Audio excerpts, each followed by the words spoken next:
राधे राधे दोस्तों, स्वागत है आपका आपके प्यारे से चैनल पर HT EJU हब एकेडमी पर। आज हम लोग बात करने वाले हैं संधारित्रों का संयोजन। तो संधारित्रों का संयोजन किस प्रकार करते हैं, बोर्ड परीक्षा में आ जाता है 3-4 नंबर में। तो संधारित्रों का संयोजन 2 प्रकार से करते हैं। कितने प्रकार से करते हैं? 2 प्रकार से करते हैं। सबसे पहला क्या रहेगा इसमें? सबसे पहला रहेगा ये, सबसे पहला क्या है? श्रेणी क्रम। इसका डायग्राम ना कुछ इस तरह बनेगा।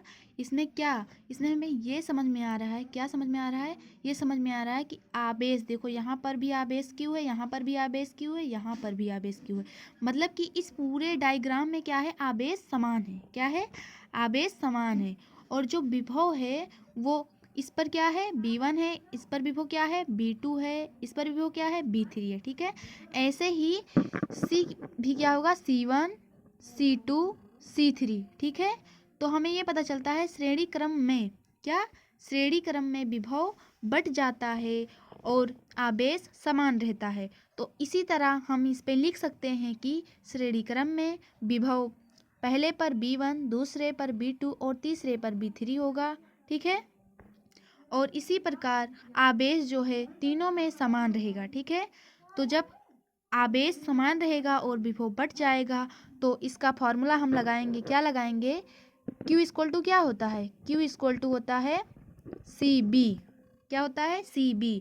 तो यहाँ से अगर आवेश सेम है, आवेश समान है, ठीक है, और विभव क्या है? V1 और C1, यहाँ पर C1 आ जाएगा। ठीक है, अब यहाँ से हम क्या, किसकी वैल्यू निकालेंगे? यहाँ से हम वैल्यू निकालेंगे, यहाँ से वैल्यू हम निकालेंगे V1 की। किसकी? V1 की। तो V1 इक्वल टू क्या हो जाएगा? Q upon C1। इसको इक्वेशन नंबर 1 मान लेंगे। ठीक है, तो क्या पहले पर विभव आ गया V1 equal to Q upon C1। ठीक है, और हमने विभव यहाँ पर क्यों निकाला? क्योंकि विभव तीनों में बढ़ गया है तो विभव निकालेंगे, और आवेश समान है तो आवेश नहीं निकालेंगे। फिर क्या करेंगे? ऐसे ही हम निकालेंगे V2 पर। ये क्या है? पहले पर विभव है। ठीक है, यहाँ पर अगर हम लिख दें पहले पर विभव, ठीक है, पहले पर विभव है। फिर इसी तरह हम निकालेंगे दूसरे पर विभव। तो दूसरे पर विभव क्या होगा? V2 equal to Q upon C2। Equation number 2 मानेंगे इसको। फिर ऐसे ही हम तीसरे पर भी विभव निकालेंगे। तो इसी प्रकार क्या होगा? V3 equal to Q upon C3। इसे इक्वेशन नंबर 3 मान लेंगे। ठीक है, अब क्या करेंगे? इक्वेशन 1 एंड 2 एंड 3 क्या करेंगे? ऐड कर लेंगे। ठीक है, जब ऐड करेंगे तो किस तरह ऐड करेंगे? B equal B1 plus B2 plus B3। ठीक है, अब B1 की वैल्यू यहाँ से रखेंगे, B2 की वैल्यू यहाँ से रखेंगे, B3 की वैल्यू यहाँ से रखेंगे। तो B equal to Q upon C1 plus Q upon C2 plus Q upon C3। ये हो गया। अब क्या करेंगे? इसमें आपको क्या दिख रहा है कि Q तीनों में समान है, तो हम क्या करेंगे? Q कॉमन कर लेंगे। तो फिर B equal to Q common करने पर क्या बचेगा? 1 upon C1 plus 1 upon C2 plus 1 upon C3। ठीक है, अब क्या करेंगे? ये जो Q है इसको अपॉन में ले आएंगे यहाँ, तो B अपॉन Q हो जाएगा। ठीक है, equal to 1 upon C1 plus 1 upon C2 plus 1 upon C3। अब B अपॉन Q क्या होता है? अगर यहाँ से हम B अपॉन Q, तो इसको Q को अपॉन में भेज दे तो B अपॉन Q C हो जाएगा। तो इसका अपॉन में करेंगे तो 1 अपॉन C होगा। ठीक है, तो 1 upon C equal 1 upon C1 plus 1 upon C2 plus 1 upon C3। ठीक है, अब इसको क्या करेंगे? ब्रैकेट में बंद कर देंगे। ये हमारा फॉर्मूला आ गया। ठीक है, अब कोई पूछे श्रेणी क्रम का फॉर्मूला क्या होता है, तो हम बता देंगे कि संधारित्र का श्रेणी क्रम में formula 1 upon C equal 1 upon C1 plus 1 upon C2 plus 1 upon C3। और अगर यहाँ पर C4 है तो C4 को भी ऐड करेंगे, C5 है तो उसको भी ऐड कर देंगे। ठीक है, तो अगर थ्योरी यहाँ पर लिखनी है तो थ्योरी आप लोग लिख सकते हैं कि एक जिसे हम संधारित्र मान लेंगे, उसमें क्या आवेश तीनों पर समान रहेगा, बट विभव बढ़ जाएगा। पहले पर विभव B1 होगा और दूसरे पर विभव B2 होगा और तीसरे पर विभव B3 होगा, ठीक है। और इसी प्रकार हम इक्वेशन 3 मानेंगे। इक्वेशन 1 में B1 इक्वल Q/C1 और B2 equal Q/C2, B3 equal Q/C3, ठीक है। फिर इक्वेशन 1, 2 एंड 3 को ऐड करेंगे। ऐड करने के बाद हम Q को कॉमन कर लेंगे। कॉमन करने के बाद Q को अपॉन में भेजकर इसका फॉर्मूला लगा देंगे। बस ये हमारा प्रूव हो जाएगा, ठीक है। श्रेणी क्रम का फॉर्मूला आ जाएगा। अब हम क्या करेंगे, अब हम संयोजन क्रम का फॉर्मूला निकालेंगे, ठीक है। संधारित्रों का संयोजन किस क्रम में, समांतर क्रम में। अब हम लोग किस में निकालेंगे फॉर्मूला, समांतर क्रम में निकालेंगे, ठीक है।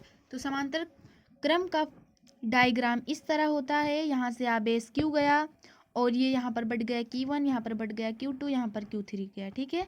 फिर यहाँ से तीनों आवेश मिलकर फिर Q1 बाहर निकल जाएगा, ठीक है। और यहाँ पर C1, C2, C3, ठीक है। अब इसमें देखो B, यहाँ पर B क्या है, सब में B1, B2, B3 इसमें विभव समान है, ठीक है। क्या है, B1 समान है और आवेश जो है वो अलग अलग है। यहाँ पर Q1 है, यहाँ पर Q2 है, यहाँ पर Q3 है, ठीक है। तो अब इसका फॉर्मूला क्या होगा, उसी तरह जैसे वहाँ पर फॉर्मूला लगाए थे, तो यहाँ पर अगर हम लिख देंगे कि अगर पहले पर आवेश निकालें तो हमें पता है इसका फॉर्मूला Q=C भी होता है, ठीक है। तो आवेश बढ़ गया है तो आवेश पर यहाँ पर क्या हो जाएगा, Q1 हो जाएगा, ठीक है। और यहाँ पर C1 हो जाएगा और विभव समान है। और जो समान रहता है, देखो यहाँ पर किसका, जो समान रहता है उसकी वैल्यू हम नहीं निकालते, जो अलग रहता है उसकी वैल्यू निकालते हैं, ठीक है। तो Q1 यहाँ पर है और Q2 जो बट जाएगा उसी की वैल्यू निकालेंगे। यहाँ पर Q बटा है, आवेश बटा है, Q1, Q2, Q3, तो इसकी वैल्यू निकालेंगे। और पहले वाले में क्या बटा था, विभव बटा था, तो हम उसकी वैल्यू निकाले थे, फिर तीनों इक्वेशन को ऐड करे थे। तो यहाँ पर ये क्या हो जाएगा, इक्वेशन नंबर 1 हो जाएगा। तो यहाँ पर हम लिख सकते हैं क्या, पहले पर आवेश, ठीक है। तो Q1 = C1 भी हो जाएगा, ठीक है। अब क्या होगा, अब यहाँ पर दूसरे पर आवेश, ठीक है। दूसरे पर आवेश क्या होगा, Q2 = C2B, ठीक है। इसको इक्वेशन नंबर क्या मानेंगे, 2 मानेंगे। फिर इसी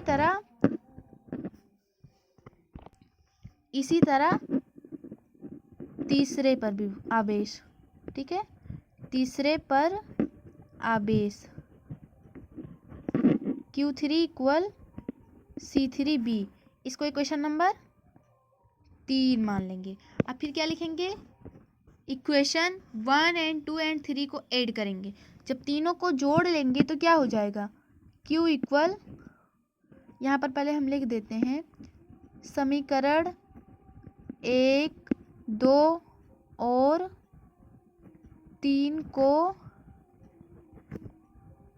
जोड़ने पर, ठीक है। जब जोड़ेंगे तो क्या आएगा, जब जोड़ लेंगे यहाँ पर तो Q = Q1 + Q2 + Q3 यह आएगा। अब क्या करेंगे, सबकी वैल्यू पुट कर देंगे, ठीक है। यहाँ से अगर हम देखें तो किसकी, Q1 की वैल्यू क्या है, C1B है, Q2 की वैल्यू क्या है, C2B है और Q3 की वैल्यू C3B है, ठीक है। तो सबकी वैल्यू पुट कर देंगे यहाँ पर। अब यहाँ पर जब वैल्यू पुट करेंगे तो क्या, Q1 = C1B + C2B + C3B, ठीक है। अब यहाँ से आपको दिख रहा होगा कि B तीनों में एक समान है, तो B को कॉमन कर लेंगे। तो Q1 = B जब कॉमन करेंगे तो C1 + C2 + C3, ठीक है। अब क्या करेंगे, यहाँ पर B को हम अपॉन में भेज देंगे। अब अपॉन में किस तरह भेजेंगे,